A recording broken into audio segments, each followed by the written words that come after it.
Hello everyone. मेरा नाम है डॉक्टर कोमल सिंह चौहान और आज की हमारी वीडियो का टॉपिक रहने वाला है लिबरल थियोरी ऑफ स्टेट, जिसे हिंदी में कहते हैं राज्य का उदारवादी सिद्धांत।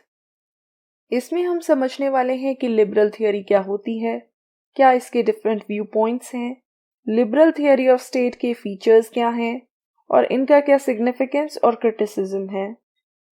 तो चलिए शुरुआत करते हैं आज के टॉपिक की। लिबरल थियोरी ऑफ स्टेट को समझ लेने से पहले हम थोड़ा सा लिबरलिज्म को समझ लेते हैं, जिस पर यह थियोरी बेस्ड है। तो पॉलिटिकल पर्सपेक्टिव से अगर हम बात करें, लिबरलिज्म एक ऐसा कॉन्सेप्ट या आइडियोलॉजी है जो डेमोक्रेटिक गवर्नमेंट को सपोर्ट करती है। क्योंकि डेमोक्रेसी क्या होती है?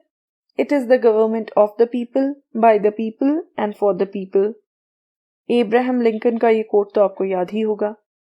और लिबरलिज्म का जो कॉन्सेप्ट है वो इंडिविजुअल्स को बहुत ज़्यादा इंपॉर्टेंस देता है। उनका मानना है कि individuals are more important than the state. State तो आती ही एग्जिस्टेंस में इंडिविजुअल्स के लिए है और इसी रीजन से ये जो थियोरी है ये absolutist theory of the state के अगेंस्ट है। एब्सोल्यूटिस्ट थियोरी को भी हम डिस्कस कर चुके हैं। ये स्टेट को सुप्रीम मानती है और ये मानती है कि इंडिविजुअल्स की पहचान या एग्जिस्टेंस तो तभी तक है जब तक वो स्टेट का पार्ट है। बट लिबरलिज्म इसका ऑपोजिट है, या हम ये भी कह सकते हैं कि लिबरल थियोरी इसका ऑपोजिट है। ये इंडिविजुअल्स को सुप्रीम मानती है। ये मानती है कि इंडिविजुअल्स के पास रीजन होता है और ये इंडिविजुअल फ्रीडम को सपोर्ट करती है। ये मानती है कि इंडिविजुअल के पास ज़्यादा से ज़्यादा राइट्स होने चाहिए। तो लिबरलिज्म का जो डेवलपमेंट हुआ था, it happened towards the 18th century, जब एक नई मिडिल क्लास इमर्ज हुई यूरोप में आफ्टर द इंडस्ट्रियल रेवोल्यूशन। ये जो नई मिडिल क्लास थी इसने काफ़ी सारी डिमांड्स रखनी स्टार्ट करी और उन्हीं में से एक डिमांड थी प्राइवेट प्रॉपर्टी की। तो इस प्रकार लिबरलिज्म इमर्जेंस में आया और इसका मानना है कि स्टेट को लेसेस फेयर की पॉलिसी को फॉलो करना चाहिए। Laissez faire means to be left alone. Economic perspective से अगर हम बात करें, क्योंकि अब तक तो हम पॉलिटिकल पर्सपेक्टिव से ही बात करते आए हैं, तो लिबरलिज्म सपोर्ट करता है फ्री मार्केट का। सरकार जो है वो इकोनॉमी में इंटरफेयर ना करे। और कहीं ना कहीं पॉलिटिकल स्फेयर में भी ये लेसेस फेयर को ही सपोर्ट करता है, क्योंकि ये मानता है कि स्टेट को इंडिविजुअल्स पर ज़्यादा रिस्ट्रिक्शंस नहीं लगानी चाहिए। इंडिविजुअल को ज़्यादा से ज़्यादा फ्रीडम देनी चाहिए और इसीलिए स्टेट को माना गया है as a necessary evil. State evil तो है, एक बुरा इंस्टीट्यूशन तो है, बट ज़रूरी भी है। इविल ये इसलिए है कि ये इंडिविजुअल की फ्रीडम को रिस्ट्रिक्ट करता है through different rules and regulations. और नेसेसरी ये इसलिए है क्योंकि इन रेगुलेशंस के बिना इंडिविजुअल फ्रीडम एग्जिस्ट नहीं कर सकती। लिबरलिज्म जो है वो एक लिमिटेड गवर्नमेंट को सपोर्ट करता है, एक ऐसी सरकार जो लिमिटेड फंक्शंस परफॉर्म करे, जैसे कि इंडिविजुअल्स की प्रॉपर्टी को प्रोटेक्ट करना, उनको इनजस्टिस से बचाना, देश को डिफेंड करना, उसे किसी भी प्रकार के हमले से बचाना। तो ये होता है लिबरलिज्म। तो इसके जो अर्ली सपोर्टर्स हैं वो हैं जॉन लॉक, एडम स्मिथ और जेरेमी बेंथम। जॉन लॉक को तो फादर ऑफ लिबरलिज्म भी बोला जाता है, एडम स्मिथ को फादर ऑफ इकोनॉमिक्स माना जाता है and Bentham is the founder of utilitarianism. तो इन तीनों ने एक इम्पॉर्टेंट रोल प्ले किया है लिबरलिज्म को डेवलप करने में। एडम स्मिथ की अगर हम बात करें, वो फ्री मार्केट्स को सपोर्ट करते थे। वो मानते थे कि स्टेट का रोल तो एक इनविजिबल हैंड की तरह होना चाहिए, एक ऐसा हाथ जो दिखता नहीं है। स्टेट सिर्फ लिमिटेड फंक्शंस ही परफॉर्म करे। जेरेमी बेंथम जो है वो greatest happiness of greatest number की बात करते हैं, जिस फिलॉसफी को यूटिलिटेरियनिज्म कहा जाता है। वो मानते थे कि स्टेट का ऑब्जेक्टिव होना चाहिए greatest happiness of the greatest number को अचीव करना, और ये तभी पॉसिबल होगा जब एक ऐसी मार्केट होगी जो कि लेसेस फेयर पर आधारित होगी। और जॉन लॉक की अगर हम बात करें तो वो एक लिमिटेड गवर्नमेंट को सपोर्ट करते थे। अगर आपने मेरी social contract theory of state वाली वीडियो देखी हो तो आपको समझ में आ जाएगा मैं क्या कह रही हूँ। और विद इन अगर लिबरलिज्म हम बात करें तो दो डिफरेंट व्यू पॉइंट्स एग्जिस्ट करते हैं, या लिबरलिज्म की दो डिफरेंट स्ट्रीम्स हैं और ये दोनों व्यू पॉइंट्स एक दूसरे से अलग हैं। पहला व्यू पॉइंट है नेगेटिव लिबरलिज्म, जिसे क्लासिकल लिबरलिज्म भी कहा जाता है और लेसेस फेयर लिबरलिज्म भी कहा जाता है, और दूसरा है पॉजिटिव लिबरलिज्म या वेलफेयर लिबरलिज्म। अगर आप इन दोनों व्यू पॉइंट्स को नहीं समझोगे तो आपको ये लगेगा कि लिबरलिज्म तो एक सेल्फ कॉन्ट्राडिक्टरी थ्योरी है, तो इसलिए इन दोनों को समझना हमारे लिए जरूरी है। तो स्टार्ट करते हैं क्लासिकल लिबरलिज्म से। पॉलिटिकल पर्सपेक्टिव से अगर हम बात करें तो क्लासिकल लिबरलिज्म की जो रूट्स हैं या जड़ें हैं वो पाई जाती हैं लॉक की टीचिंग्स में, क्योंकि वो सपोर्ट करते थे एक लिमिटेड गवर्नमेंट का, एक ऐसी गवर्नमेंट जो लोगों के राइट्स को प्रोटेक्ट करती है। इसके बाद बेंथम ने, जे.एस. मिल ने और थॉमस पेन ने एक इम्पॉर्टेंट रोल प्ले किया क्लासिकल लिबरलिज्म को डेवलप करने में पॉलिटिकल स्फीयर में। और वहीं इकोनॉमिक स्फीयर की अगर हम बात करें तो एडम स्मिथ, जो कि फादर ऑफ इकोनॉमिक्स हैं, उन्होंने एक इम्पॉर्टेंट रोल प्ले किया इसको डेवलप करने में, along with David Ricardo and Thomas Robert Malthus. Bentham और जे.एस. मिल दोनों ही यूटिलिटेरियंस हैं और थॉमस पेन मानते हैं स्टेट को एक नेसेसरी इविल। तो क्लासिकल लिबरलिज्म इमर्ज हुआ during the 18th to the early 19th century. तो पहले आया क्लासिकल लिबरलिज्म, फिर आया मॉडर्न लिबरलिज्म। इसको हम कह सकते हैं कि ये अर्ली फॉर्म ऑफ लिबरलिज्म थी। इसका एम्फेसिस था इंडिविजुअल लिबर्टी पर, कि स्टेट को इंडिविजुअल की लिबर्टी को प्रोटेक्ट करना चाहिए, और ये लेसेस फेयर को भी सपोर्ट करती थी। मार्केट्स को अपने आप से काम करने दो, सरकार को इंटरफेयर करने की जरूरत नहीं है, इसलिए ये लिमिटेड गवर्नमेंट को सपोर्ट करती थी। सरकार की ताकतों को या शक्तियों को ये लिमिट कर देती थी। उसके फेवर में था classical liberalism. That's why it is known as the theory of laissez faire. तो क्लासिकल लिबरलिज्म क्या था, ये हम इसके फीचर्स के थ्रू जान लेते हैं। It supported individuals right to life, liberty and property, कि इंडिविजुअल के पास राइट टू लाइफ होना चाहिए, लिबर्टी होनी चाहिए, उसके पास फ्रीडम होनी चाहिए, freedom of expression, freedom of choice, freedom of association, and उसके पास राइट टू प्रॉपर्टी होना चाहिए। इनफैक्ट ये जॉन लॉक ही थे जिन्होंने ये आइडिया क्लासिकल लिबरलिज्म को दिया था, क्योंकि उनका मानना था कि स्टेट का एम क्या होना चाहिए, स्टेट का एम होना चाहिए अपने सिटीजन्स की लाइफ, लिबर्टी एंड प्रॉपर्टी को प्रोटेक्ट करना।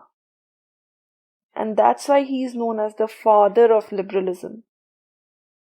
देन ये कैपिटलिस्ट मार्केट इकोनॉमी को सपोर्ट करती है, एक लिबरल डेमोक्रेटिक पॉलिटिकल सिस्टम को सपोर्ट करती है। और अगर इसकी हम प्रैक्टिकलिटी की बात करें तो हम सब जानते हैं कि लिबरल डेमोक्रेटिक पॉलिटिकल सिस्टम आज के समय में भी एग्जिस्टेंस में है। तो ये कोई थियोरेटिकल आइडिया यहाँ नहीं दे रहे हैं which is not capable of realization. ये एक ऐसी थियोरी है जिसने जो आइडियाज दिए हैं उनको प्रैक्टिस में भी लाया गया है।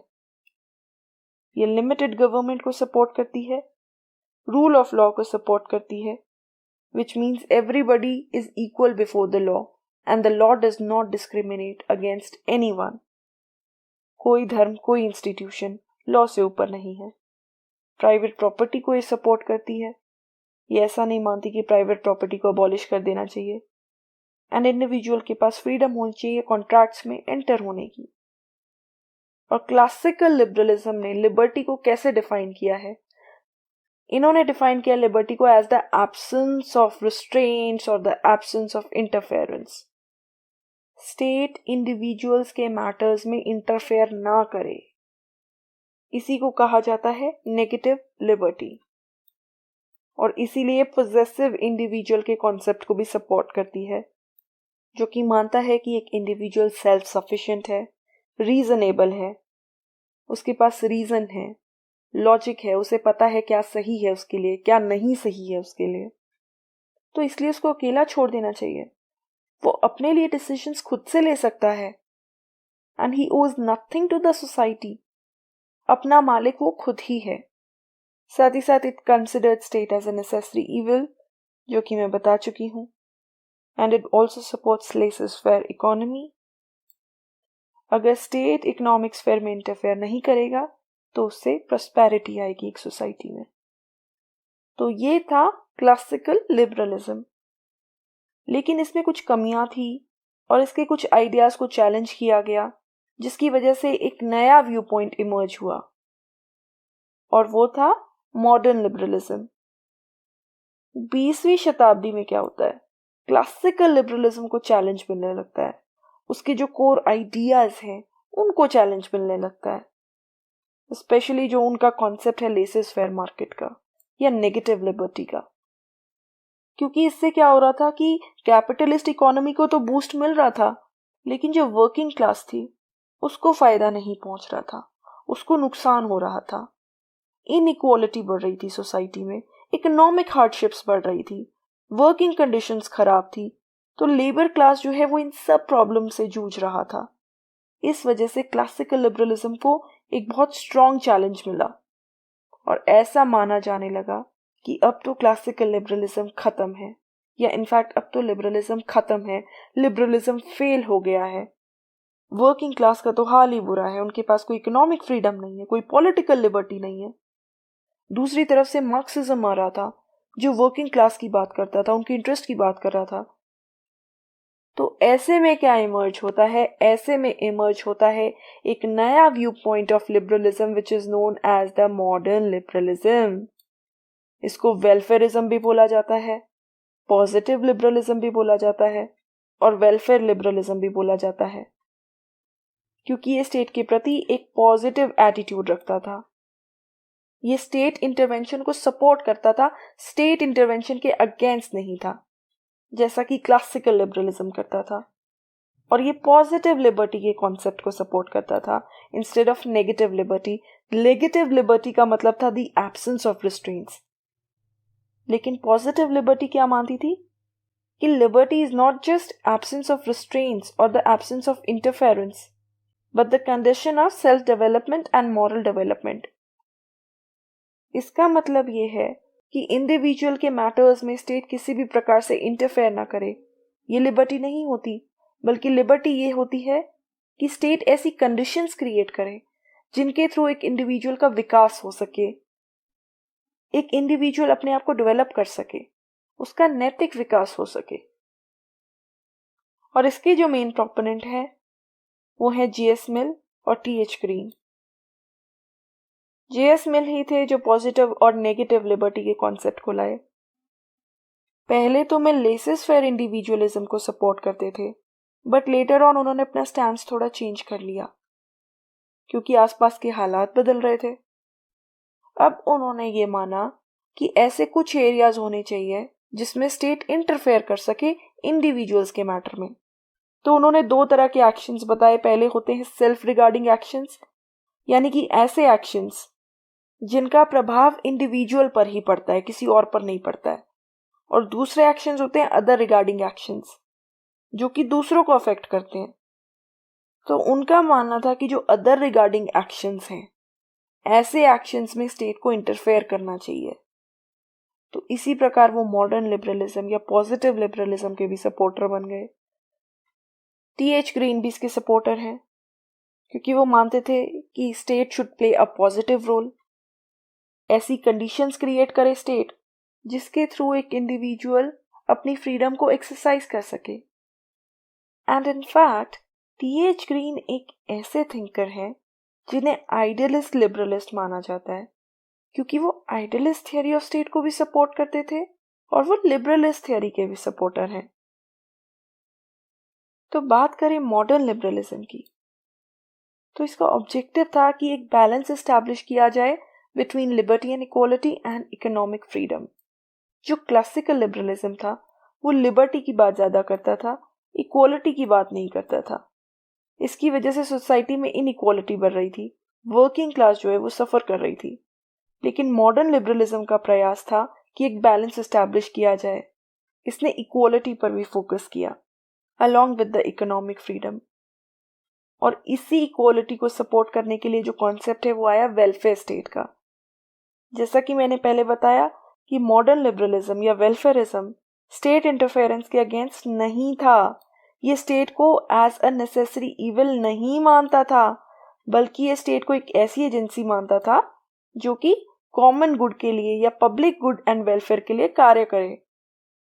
तो स्टेट जो है वो एजुकेशन पर स्पेंड करे, हेल्थ पर स्पेंड करे, गरीब लोगों को टैक्स में कटौती दे, इंश्योरेंस स्कीम्स लाए लोगों के लिए, स्टेट इकोनॉमी में भी इंटरफेयर करे, जिसके थ्रू लोगों को ज़्यादा से ज़्यादा एम्प्लॉयमेंट दी जा सके।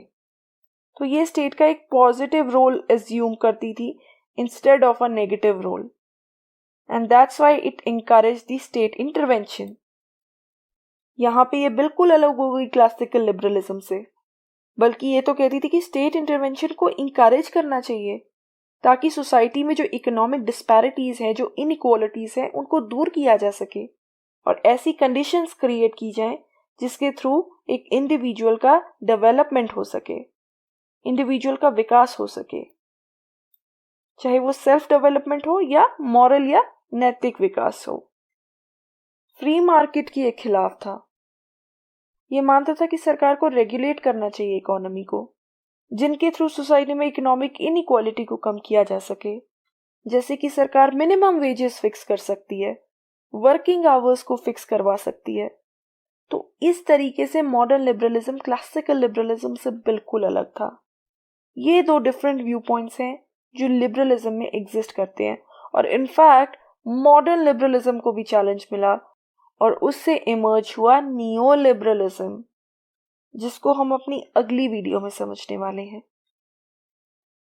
तो क्लासिकल लिबरलिज्म और मॉडर्न लिबरलिज्म को समझ लेने के बाद अब हम समझ लेते हैं कि जो लिबरल थियरी ऑफ स्टेट होगी उसकी क्या फीचर्स होंगे। बिकॉज लाइक आई सेड, अगर वो दोनों मैं आपको नहीं समझाती तो आपको तो ये थियरी कॉन्ट्राडिक्टरी लगती कि एक तरफ कह रही है कि state is a necessary evil, दूसरी तरफ ये कह रही है कि स्टेट को इंटरवीन करना चाहिए, वेलफेयर स्टेट की बात कर रही है। आखिर चल क्या रहा है? तो जो लिबरल थियरी ऑफ स्टेट है, सबसे पहले तो ये एक mechanical form of state and society को सपोर्ट करती है।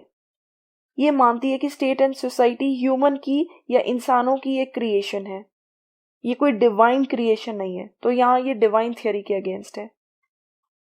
ये एक मैन मेड इंस्टीट्यूशन मानती है स्टेट को, और स्टेट एक नेसेसरी इविल है according to the classical liberals, जिसका काम है सिर्फ लॉ एंड ऑर्डर को मेंटेन करना, देश को डिफेंड करना। यहाँ लेकिन आपको बताना भी जरूरी है कि ऐसा क्लासिकल लिबरलिस्ट मानते हैं। It considers individual as an end which is obvious.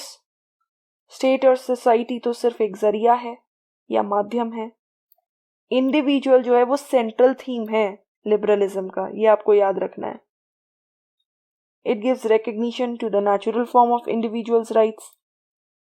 ये मानती है कि जो इंडिविजुअल के राइट्स हैं वो नेचुरल हैं और स्टेट या सोसाइटी उनको वायलेट नहीं कर सकती है किसी भी तरह से, क्योंकि स्टेट इन राइट्स की क्रिएटर नहीं है, बल्कि स्टेट को तो क्रिएट ही इसलिए किया गया है कि इन राइट्स को प्रोटेक्ट किया जा सके। और ये नेचुरल राइट्स इंडिविजुअल को एक इंडिपेंडेंस देते हैं। ये इक्वालिटी और सोशल जस्टिस को भी प्रमोट करती है। ये सपोर्ट करती है कि सभी को इक्वल अपॉर्चुनिटीज मिले without any sort of discrimination, सबको फेयरनेस के साथ ट्रीट किया जाए। स्पेशली जो वेलफेयर स्टेट का कॉन्सेप्ट है वो तो इसकी बात करता है। The states power is limited by the laws and constitutionally defined structures. Limited state को सपोर्ट करता है। स्टेट की पावर्स कौन लिमिट करते हैं? लॉज। स्टेट वैसे ही फंक्शन करती है जैसा कि लॉज में निर्धारित होता है या कॉन्स्टिट्यूशन में लिखा होता है। एक स्टेट का जो स्ट्रक्चर होना है वो भी कॉन्स्टिट्यूशन डिफाइन करता है। It supports the existence of many groups and organisations. वो प्रेशर ग्रुप्स हो सकते हैं, इंटरेस्ट ग्रुप्स हो सकते हैं, एनजीओ, सिविल सोसाइटीज, और यूजुअली नॉर्मल सर्कमस्टेंसेस में इस तरह के ग्रुप्स और ऑर्गेनाइजेशंस पर ज्यादा कोई रिस्ट्रिक्शंस नहीं होती हैं। हालांकि ऐसा हम अथॉरिटेरियन स्टेट में इमेजिन नहीं कर सकते हैं। There is accountability to the people. State जो है वो लोगों के प्रति अकाउंटेबल है, उनके प्रति जवाबदेह है। स्टेट ऐसा कुछ भी नहीं कर सकती है जो लोगों की विल या इच्छा के अगेंस्ट हो। एक स्टेट की सारी एक्टिविटीज, डिसीजंस और उसकी पॉलिसीज को लोगों का सपोर्ट होना बहुत जरूरी है। It is also against a one idea state. Liberal theory की जो स्टेट होती है वो कभी भी वन आइडिया स्टेट नहीं होती है, विच मीन्स ऐसा नहीं है सिर्फ एक ही आइडियोलॉजी को सपोर्ट किया जाएगा, नहीं, different ideas, different beliefs, different values साथ साथ एग्जिस्ट कर सकते हैं। तो ये डाइवर्सिटी ऑफ आइडियाज को सपोर्ट करती है। जैसे कि different different political parties exist करती हैं और इन सभी पॉलिटिकल पार्टीज की अपनी अपनी आइडियोलॉजी होती है। कोई राइट विंग होती है, कोई लेफ्ट विंग होती है, कोई सेंट्रिस्ट होती है। तो डाइवर्सिटी को ये सपोर्ट करती है। And just like I said, liberal state has numerous political parties and there is separation of power. Power एक इंस्टीट्यूशन या ऑर्गेनाइजेशन में कॉन्सेंट्रेटेड नहीं होती है। लेजिस्लेचर के पास अपनी पावर है, एग्जीक्यूटिव के पास अपनी पावर है, जुडिशरी के पास अपनी पावर है। एक लॉ बनाती है, दूसरा लॉ इंप्लीमेंट करती है, तीसरा लॉ इंटरप्रेट करती है। तो सबके अपने अपने फंक्शंस हैं और एक दूसरे के फंक्शंस में इंटरवीन नहीं करते हैं ये institutions. And there is no supremacy of a particular philosophy, opinion और आइडियोलॉजी। जैसा कि मैंने बताया, डिफरेंट डिफरेंट आइडियोलॉजीज एक साथ एग्जिस्ट कर सकती हैं। Also another feature is the minimum functions of state versus the welfare state. यहाँ पे आपको बता देना है कि क्लासिकल लिबरलिज्म के बारे में और मॉडर्न लिबरलिज्म के बारे में कि कैसे ये दो डिफरेंट डिफरेंट व्यू पॉइंट्स हैं। क्लासिकल लिबरलिज्म सपोर्ट करता है मिनिमम फंक्शंस ऑफ स्टेट को and principle of laces fair को, और वेलफेयर स्टेट क्या सपोर्ट करती है? It supports the welfarism.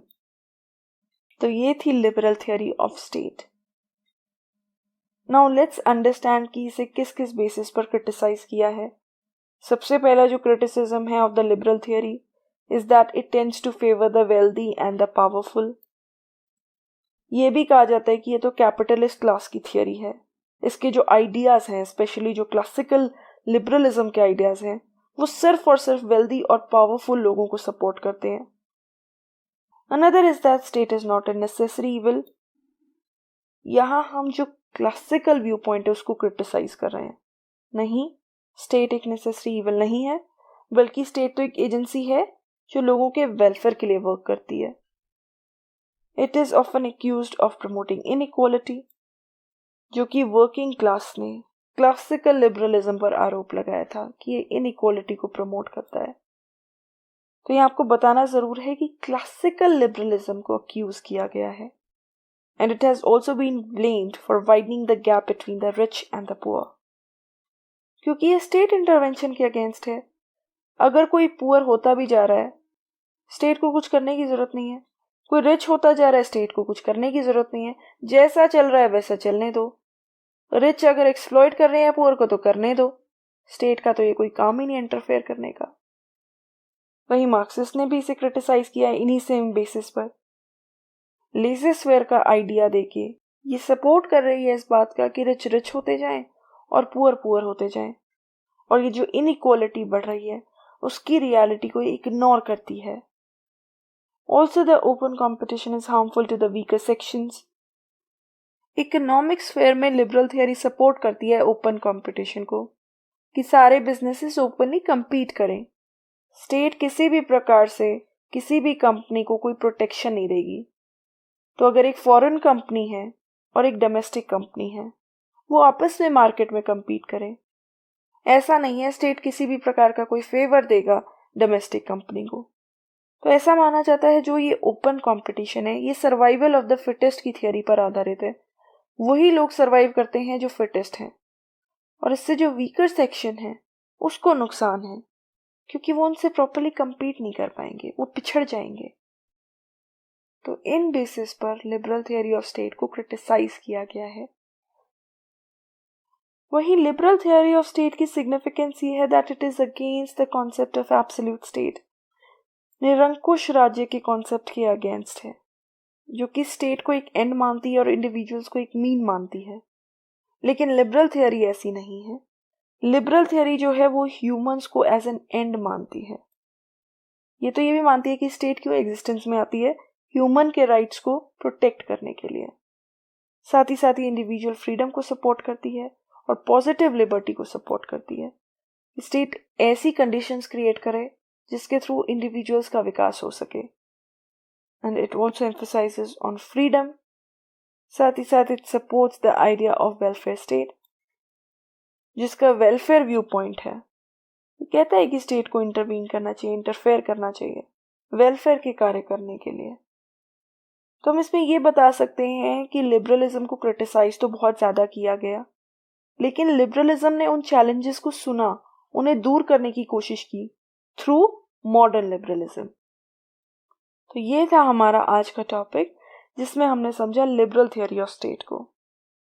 I am sure कि क्लासिकल लिबरलिज्म और मॉडर्न लिबरलिज्म को समझने के बाद आपके लिए लिबरल थियोरी ऑफ स्टेट को समझ पाना कोई रॉकेट साइंस नहीं है। तो आज की वीडियो में इतना ही। अगर आपको मेरी वीडियो पसंद आई हो तो इसे लाइक कीजिएगा, अपने दोस्तों और फैमिली रिलेटिव्स के साथ शेयर कीजिएगा और मेरे चैनल को सब्सक्राइब कीजिएगा। Thank you so much. आपका दिन शुभ हो।